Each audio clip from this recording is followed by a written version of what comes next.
Guys, we're going to go ahead and explore Audacity on a little more advanced level. So far what you've done is learn how to record, do a little bit of editing, deleting, and everything. Now when you start recording your story, you're going to have different times when you record different pieces, then you're going to add different tracks and things like that. So what we're going to show you is how to actually move them around and create them into one track ultimately. Okay, so now you see on the screen we've got two separate recordings, okay, that I want to become one. So you're going to see that with a lot of your stories as you're reading them. You're going to stop, and then you're going to go ahead and record again, etc. But you want to keep them in the same file, but you are going to create two separate tracks, right? So what we're looking at here is one file, but 1 and 2 as a separate track. So let me just play this for you. This is a Shakespeare quote here. So this starts off with a little bit of silence, plays.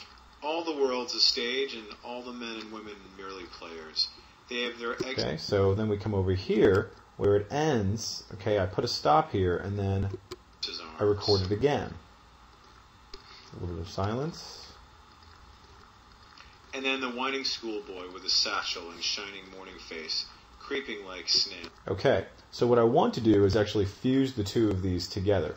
All right, so number one, I've got a little bit of silence here. So I'm just going to highlight this, hit delete, okay, and then I'm going to go ahead and drag this over here, come over here to edit, cut it out, move my mouse back over here for where it's blinking, come over here to edit again, and paste, and now it's back over here. Okay, but you notice you've got a little bit of silence here. So it's basically the same thing. The nurse's arms.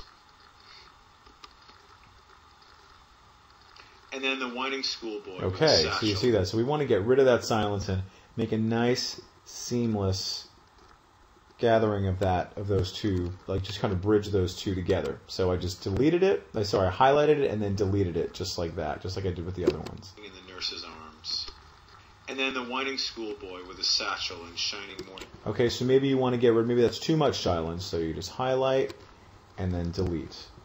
Okay, so when you're ready to record again, okay, you would come over here and you come to the second track that's down below, and you put it right beneath the track that you have here and begin recording again. So now I'm recording after this first and second recording, and now we see here a third track opens up, and now it's after this one here. So I'm not interfering with the first one, and I can actually get rid of this one. We don't need this one anymore, but just by clicking this X. And now I have this here, and again I want to drag this, come over here, go to edit, cut, come back over here, wait for my blinking line, come back to edit, paste, and you see it actually bridges it in nicely. And we have some empty space here again. All right, so let's say this is my final the final of my project now. I'm done. So what I want to do is go to File, okay, export as MP3, all right, and it says your tracks will be moved down to a single mono channel in the exported file. Okay, that's fine. All right, you can even say don't show this again. Okay, click OK. And now it's going to ask us where do we want to save it. All right, it's saving it as an MP3 file. So number one, we have to name it. All right, so Shakespeare. Okay, and then I'm just going to save it on my desktop. Doesn't matter where you save it as long as you can find it later on. And click Save. And then you can give it a title if you want. Dave Recording. Okay, this is good for finding it later on. Okay, say OK. And then you get a little window saying it's porting it. And then back to my desktop, which is a little crazy. We should be able to find it right here. Okay, Shakespeare MP3. Okay.